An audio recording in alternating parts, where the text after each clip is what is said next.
Hola, hola, buenos días, mi querida familia. Les saluda Teodomiro Carvajal.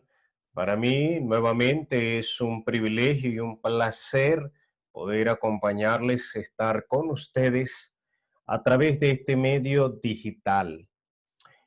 El día de hoy queremos iniciar una nueva temática, una serie titulada ¿Cómo vivir en el último gran conflicto? Quiero que me acompañen a estudiar el libro del profeta Daniel, pero no vamos todavía a estudiar la parte profética, vamos a comenzar con la parte histórica del libro de Daniel, porque estamos convencidos de que la parte histórica tiene muchísimas cosas para nuestro tiempo.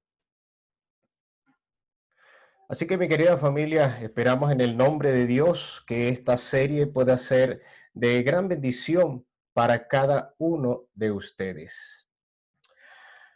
Bueno, nuestro mundo hoy, para nadie es un secreto que estamos viviendo tiempos bastante difíciles, una realidad escalofriante, esta pandemia, con miles de muertos y millones de infectados.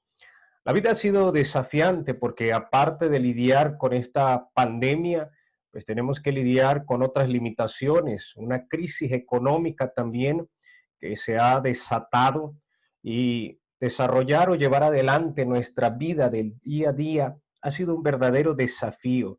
Sí, estamos en medio de una crisis muy difícil, dura y real. ¿Pero de qué trata esta crisis? ¿Qué nos depara para el futuro? ¿Será que podremos o podemos encontrar alguna respuesta? ¿Habrá algún lugar donde nos pueda dar una respuesta de qué está pasando y sobre todo qué podemos hacer? Claro que sí hay una respuesta y esa respuesta se encuentra en la palabra de Dios. Quisiera que me acompañaran allí al libro de Segunda de Pedro, capítulo 1, versículo 19. Nos dice allí el apóstol Pedro: tenemos también la palabra profética más segura, a la cual hacéis bien en estar atentos como a una antorcha que alumbra en lugar oscuro, hasta que el día esclarezca y el lucero de la mañana salga en vuestros corazones. Así es, querida familia, sí hay una respuesta y esa respuesta está en las profecías bíblicas, en la palabra de Dios. Me gusta este texto porque el apóstol Pedro dice que la palabra profética es muy segura, es confiable y la compara como antorcha que alumbra en lugar oscuro. La palabra allí griega que se traduce como lugar oscuro también se puede traducir como lugar miserable, lugar sucio. Sí, los lectores allí de Pedro vivían en un ambiente muy miserable, muy sucio en la sociedad pagana. Ellos necesitaban mucha luz espiritual para no caer en los peligros, en los errores, en el abismo que los rodeaba. Usted y yo también hoy vivimos en medio de una oscuridad terrible, un lugar miserable se ha convertido este planeta y necesitamos muchísima luz espiritual para saber dónde estamos, hacia dónde vamos y qué debemos hacer en este tiempo.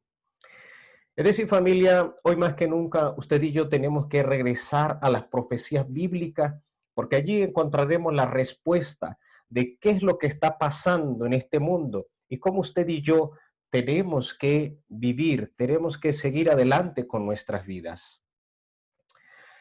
Bueno, y si hablamos de profecía, el libro profético por excelencia, pues es el libro de Daniel. Daniel y Apocalipsis son los dos libros proféticos por excelencia. Pero para poder entender Apocalipsis tenemos que empezar con Daniel. El libro de Daniel fue escrito pues por el profeta Daniel mientras él estaba exiliado, cautivo allí en Babilonia.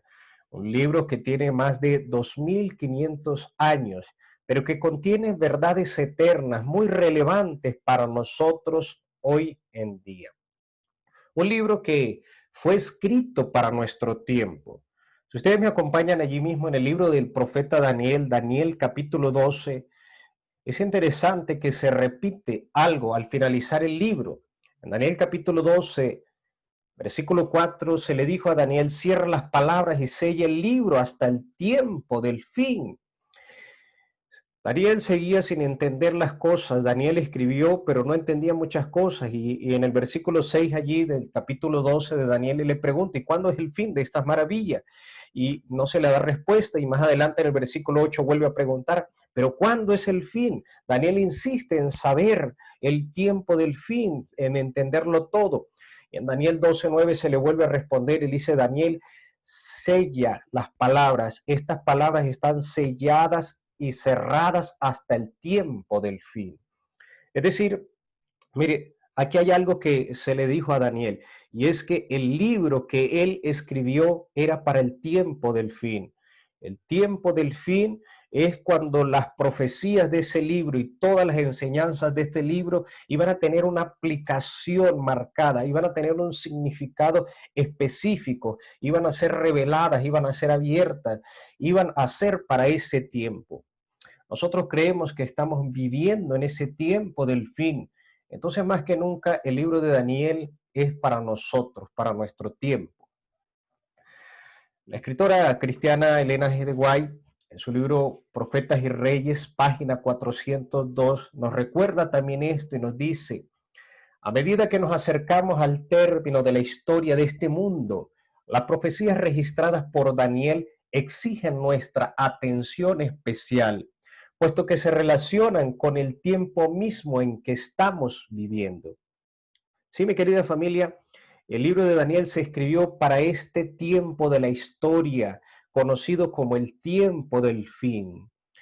Hoy en día, hombres, mujeres, personas de cualquier nacionalidad y personas de cualquier estatus social reconocen que este mundo está al borde de una tremenda crisis. Mire, estamos viviendo una crisis terrible con toda esta pandemia.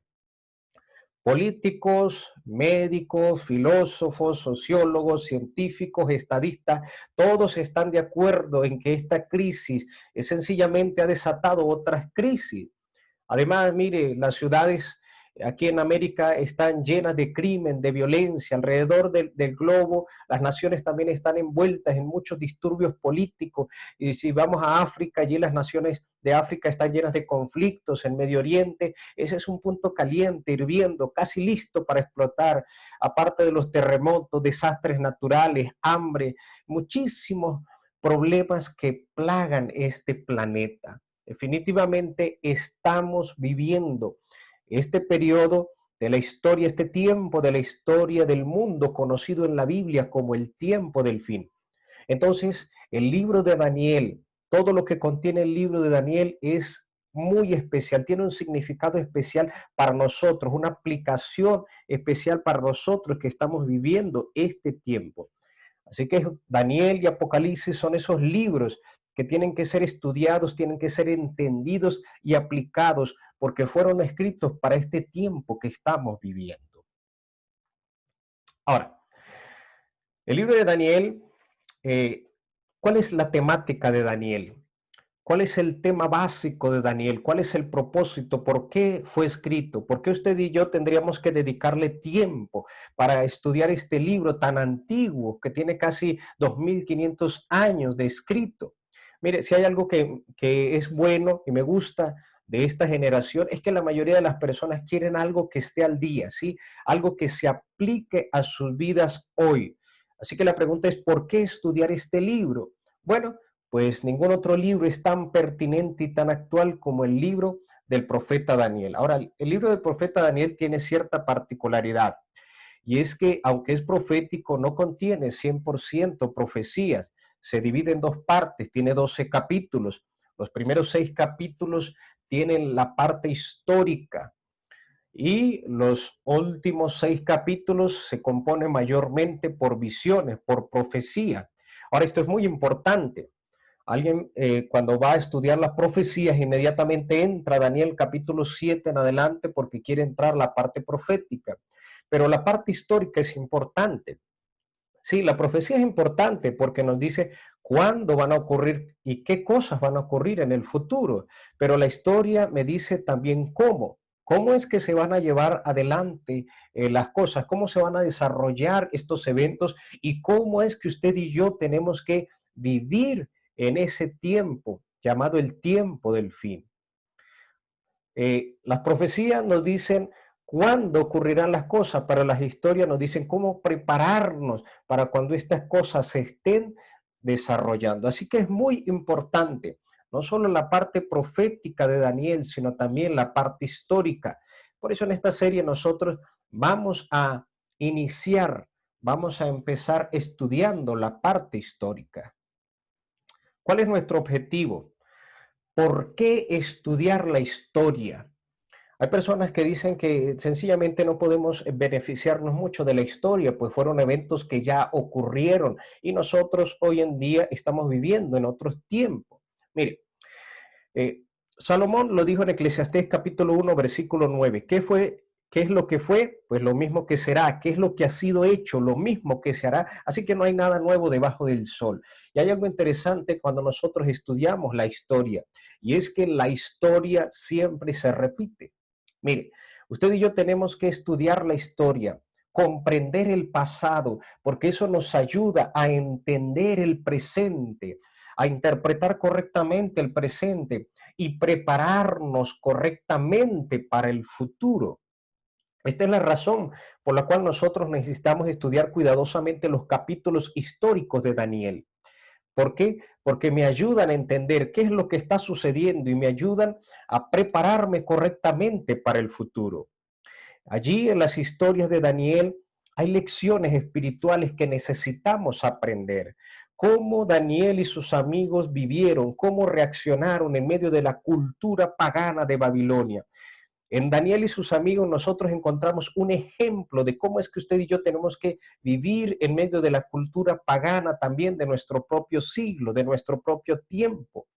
Su vida, la vida de Daniel y sus amigos son un modelo en la forma en que usted y yo tenemos que vivir hoy en día. Así que Daniel no es una linda historia para contarle a los niños y sacar ciertas lecciones morales, que también lo podemos hacer. El libro de Daniel es un manual para nuestro tiempo. La parte histórica de Daniel es muy importante.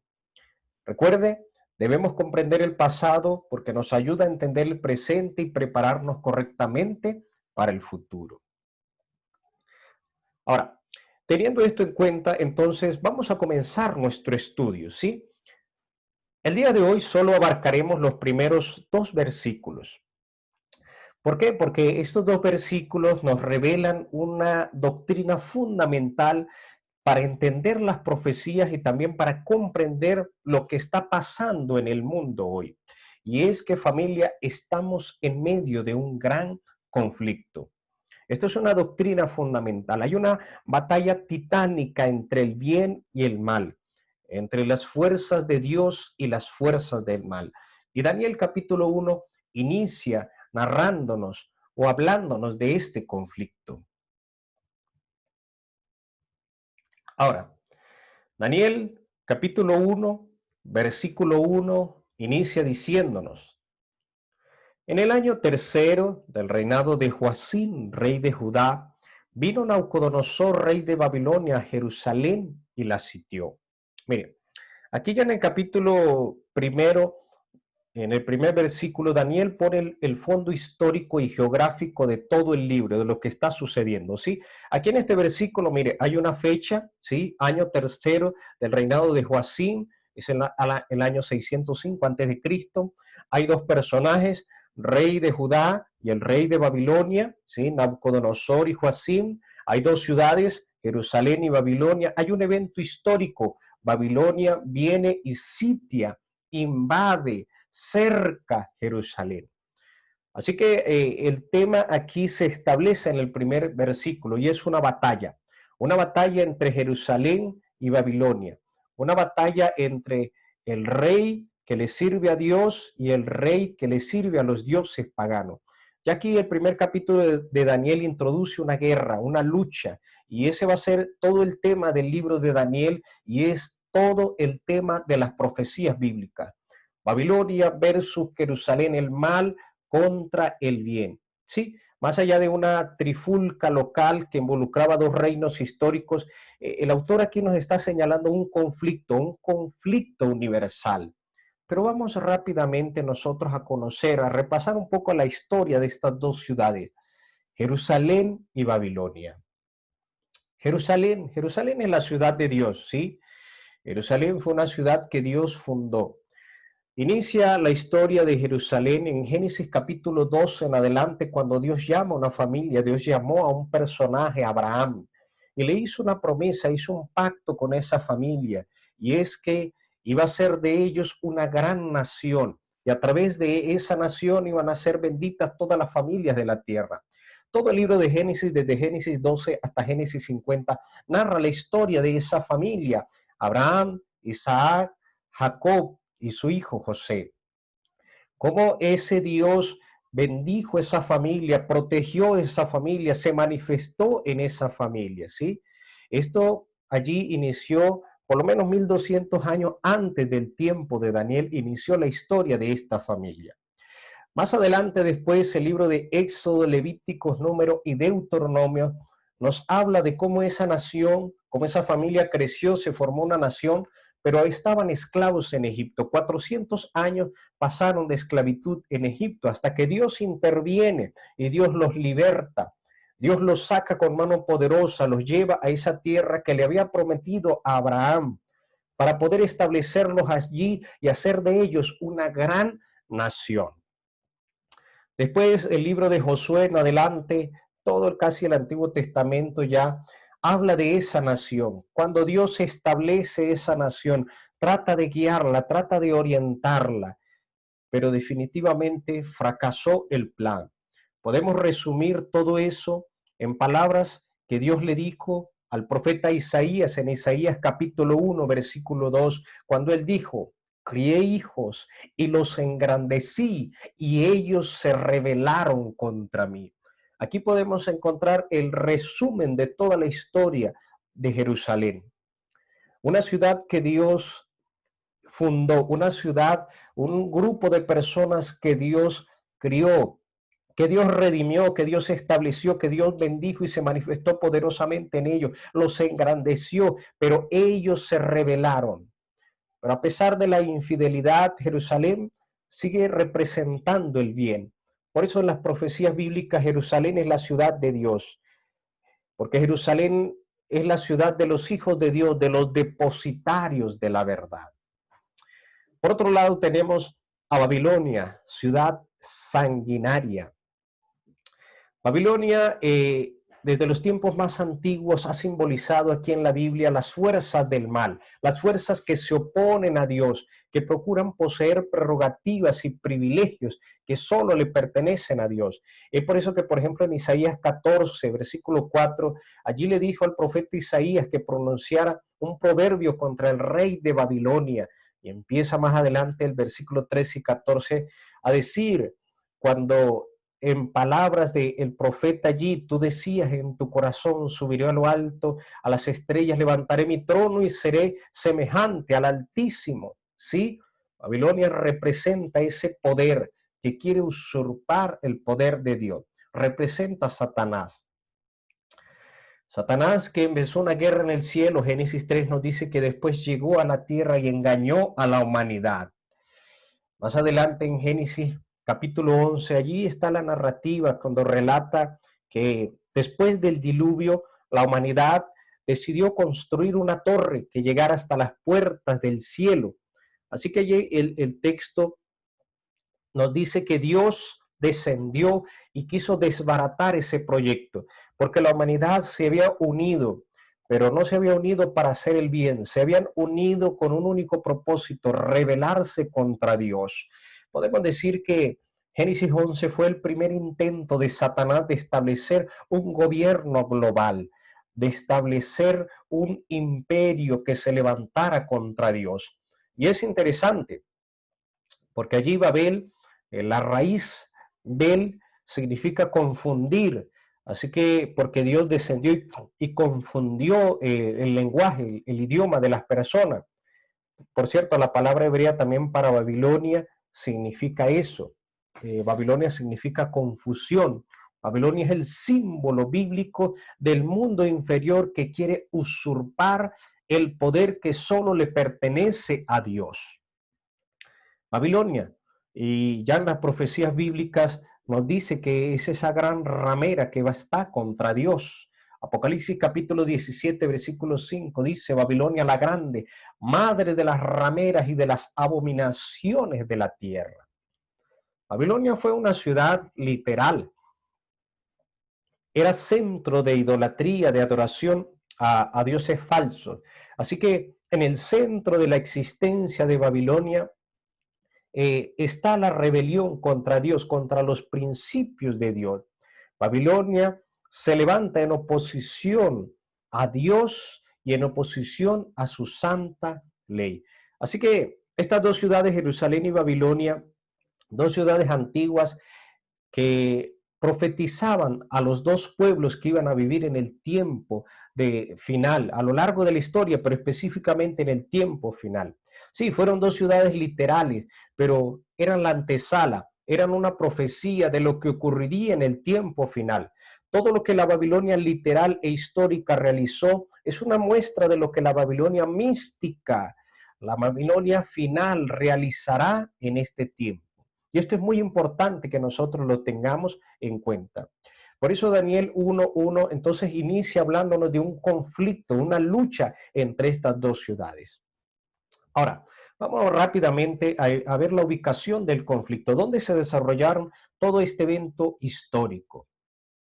Aquí ustedes pueden observar, tenemos un mapa del mundo más o menos como lo conocemos, ¿verdad? Bueno, nosotros allí nos vamos a ubicar, nosotros somos de América, pero vámonos a ubicarnos en Oriente Próximo. Allí, ustedes pueden ver, allí es donde se desarrolló toda la historia del libro de Daniel. En Oriente Próximo, pues ustedes podemos nosotros encontrar actualmente los países de, sí, de Israel, el Líbano, Siria, Irak, los países árabes. Ese es el lugar conocido como Oriente Próximo o Medio Oriente, ¿sí? O Tierra Santa. Y de allí es donde encontramos diariamente, escuchamos muchas noticias de guerras, de eventos desastrosos, de cosas terribles que suceden allí en ese lugar. Así es como se ve actualmente el mapa. Así se ve un poco mejor. Podemos ver la ubicación actual. Allí está Israel.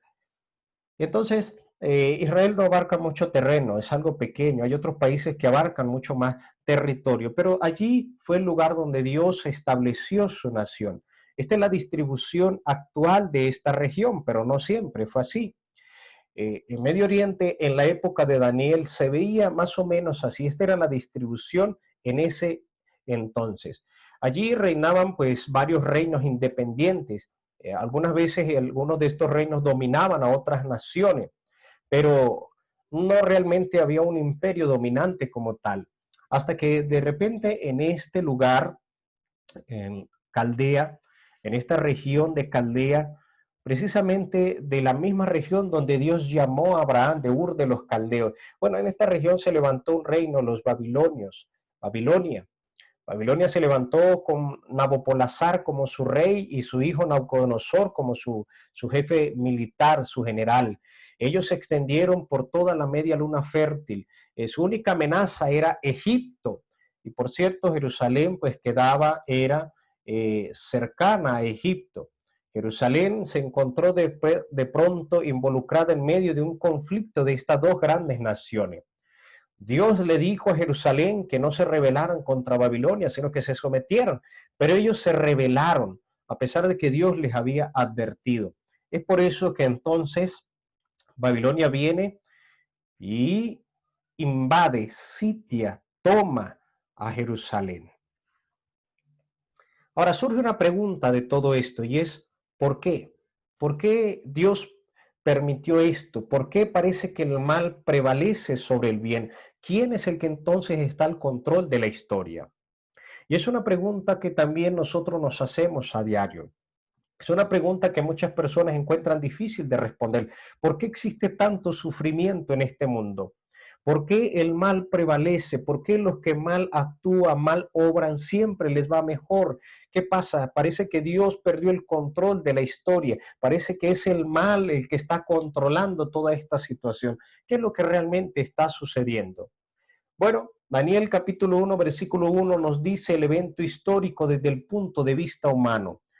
Pero el versículo 2 nos dice qué es lo que realmente sucedió.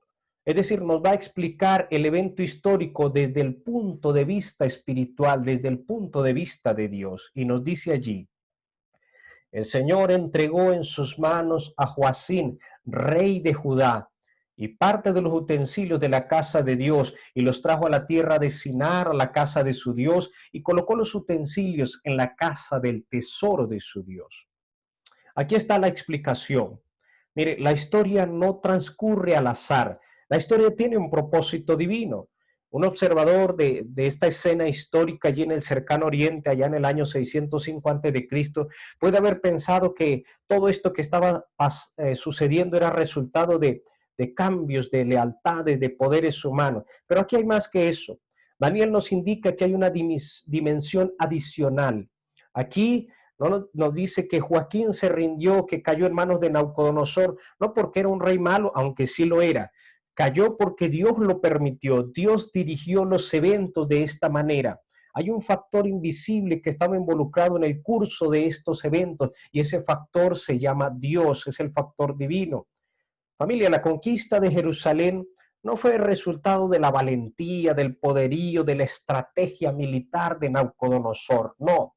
Es porque Dios lo entregó, es porque Dios lo permitió, es porque Dios está al control de toda la situación de la historia. Y surge una pregunta ahora, ¿por qué la entregó? ¿No se supone que Jerusalén son los depositarios de la verdad del pueblo de Dios? ¿Por qué la entregó a una nación pagana? Familia, hay varias razones por las cuales Dios le entregó. En primer lugar, si usted va a Segunda de Crónicas, capítulo 36, usted verá que los reyes que gobernaron en esa última parte eran reyes malos, reyes que hicieron lo malo delante de los ojos de Dios. Usted sí puede decir sí, pero eran reyes de los buenos, eran reyes de la nación buena, del bien, de la nación de Dios. Pues sí, pero al final no cuenta a qué pueblo perteneces, no cuenta lo que profesas, sino lo que haces. Y estos reyes hicieron lo malo, aunque pertenecían al pueblo de Dios, hicieron lo malo y estaban ahora cosechando los resultados, los frutos de esas malas decisiones. Además, en Isaías capítulo 38 y capítulo 39 también hay una profecía que se dio 400 años antes contra el rey Ezequías, quien también cometió un terrible error. Y después de todo, el pueblo también, los gobernantes no eran los únicos responsables, toda la nación también era responsable de toda esa tragedia que está sucediendo, porque en Deuteronomios 28 Dios les había advertido qué sucedía si la nación se desviaba, se extraviaba del camino correcto. Habían bendiciones si ellos obedecían y eran fieles a Dios, pero también tendrían consecuencias negativas y ellos violaron el pacto que Dios había hecho con ellos. Así que en Daniel capítulo 1, versículo 1, nosotros estamos presenciando, estamos viendo el cumplimiento de una profecía pronunciada por cientos de años al pueblo de Israel. No es que Dios perdió el control, es que el pueblo escogió rebelarse contra Dios y ahora están cosechando, recogiendo los resultados de eso. Ahora, querida familia, usted y yo estamos también en un conflicto. El conflicto, el gran conflicto que habla allí Daniel capítulo 1, versículo 1, también es un conflicto que continúa hasta nuestro tiempo. Dios ha permitido que el mal se desarrolle, que el mal continúe, que el mal se levante, que el mal prácticamente domine toda la esfera del mundo que usted y yo conocemos, toda nuestra sociedad, para que el mal demuestre cuál es su verdadera naturaleza. Un conflicto que inició en el cielo, nos dice Apocalipsis capítulo 12, versículos 7 seguido hasta el 9, que hubo una gran batalla en el cielo, Miguel y sus ángeles luchaban contra el dragón y luchaba el dragón y sus ángeles, pero no prevalecieron ni se halló ya lugar para ellos en el cielo y fue lanzado fuera el gran dragón, la serpiente antigua que se llama Diablo y Satanás, el cual engaña al mundo entero, fue arrojado a la tierra y sus ángeles fueron arrojados con él. Familia, se está desarrollando un conflicto, una guerra, una batalla. Y usted y yo estamos involucrados. Una batalla que inició en el cielo, pero que después cambió de lugar y ahora la tierra es el campo de esa batalla, es el lugar donde se desarrolla esta batalla. Un gran conflicto, el gran conflicto de los siglos, un gran conflicto entre el bien y el mal. Y esto es muy importante recordarlo y es muy importante tenerlo en cuenta a la hora de nosotros ir a estudiar el libro de Daniel, su historia y sus profecías. Es muy importante también para entender lo que pasó, para comprender lo que está sucediendo y también para saber qué es lo que va a suceder más adelante y qué es lo que usted y yo tenemos que hacer en este tiempo. Hay un gran conflicto. Pero familia, quisiera preguntarte, ¿de parte de quién estás en este gran conflicto? Estamos en medio de una batalla, de un conflicto y no hay punto neutro en esta lucha. Todos formamos parte de esta guerra espiritual. Cada día, con nuestras decisiones y acciones, usted y yo manifestamos de parte de quién estamos. Nos dice el apóstol Pablo en el libro de Efesios capítulo 6, versículo 12. Porque no tenemos lucha contra sangre y carne, sino contra principados, contra potestades, contra los gobernadores de las tinieblas de este siglo, contra huestes espirituales de maldad en las regiones celestes. Así es, querida familia, estamos en medio de un gran conflicto. Cuando nosotros observamos la Biblia y la historia, vemos que un gran conflicto se ha estado desarrollando y ese conflicto está llegando a su clímax, está llegando al final. Ese gran conflicto está llegando pronto al punto máximo, donde dos poderes están luchando allí, el bien y el mal. Y usted y yo estamos involucrados en medio de este conflicto. Usted y yo formamos parte de este gran conflicto. Con su vida, con sus decisiones y acciones, usted manifiesta de parte de quién está en este gran conflicto. Solo hay dos grupos, el bien y el mal, Dios y Satanás, Jerusalén y Babilonia. Hay un gran conflicto y Dios ha permitido que este conflicto se desarrolle porque tiene mejores planes, tiene un propósito divino. Y usted y yo lo vamos a entender a medida que avancemos estudiando la historia de Daniel y las profecías de Daniel. Querida familia, si estamos en un gran conflicto, entonces esto empieza a explicar mucho de lo que está sucediendo hoy en día. Pero este conflicto no va a ser para siempre, este conflicto terminará pronto. Por eso, el llamado que Dios desea en esta hora hacernos, por eso la invitación que en esta hora deseo extender es que usted y yo formemos parte del ejército de Dios. En medio de este gran conflicto, usted y yo nos alistemos bajo la bandera del ganador que se llama Cristo Jesús. Así que familia, si Dios te invita en esta hora, si en esta hora sientes que el Espíritu Santo toca la puerta de tu corazón para entregarte y consagrarte a Dios, yo te invito para que allí donde estás, tú inclines el rostro y me acompañes en esta corta oración. Amante Padre que estás en los cielos, gracias queremos darte, Señor, por tu palabra. Gracias porque tu palabra no solamente nos dice qué es lo que está sucediendo, sino que también es una guía para instruirnos y enseñarnos acerca de lo que nosotros debemos hacer en este tiempo. Padre, hay un gran conflicto que se está desarrollando desde hace muchos milenios atrás, pero sabemos, según lo indican tus profecías, tu palabra, de que ese conflicto pronto llegará al final. Pero mientras llega el final, cada uno de nosotros también tiene que seguir adelante con este gran conflicto, tomando cada día una decisión de parte de quién quiere estar. Ayúdanos, Padre Eterno, para cada día estar de tu parte, estar de parte del bien, de parte de la justicia, estar de parte de la verdad, Señor. Y aunque quizás no sea una mayoría, pero Señor, estamos seguros que estamos de parte de lo correcto, que contamos con tu aprobación y que al final el bien triunfará. Bendiciones, Padre, que rogamos en esta hora, no porque tengamos méritos, sino los méritos santos de tu amado Cristo Jesús. Amén. Bien, familia, muchísimas gracias por su atención. Nos escuchamos y nos vemos entonces en nuestro próximo tema. No se lo pierdan, porque seguiremos a lo largo de esta serie hablando más sobre este conflicto, cómo se desarrolla este conflicto en la historia y en las profecías bíblicas, y sobre todo qué es lo que usted y yo tenemos que realizar en este tiempo. Familia, muchísimas gracias por su tiempo, por su atención. Que mi Dios les bendiga.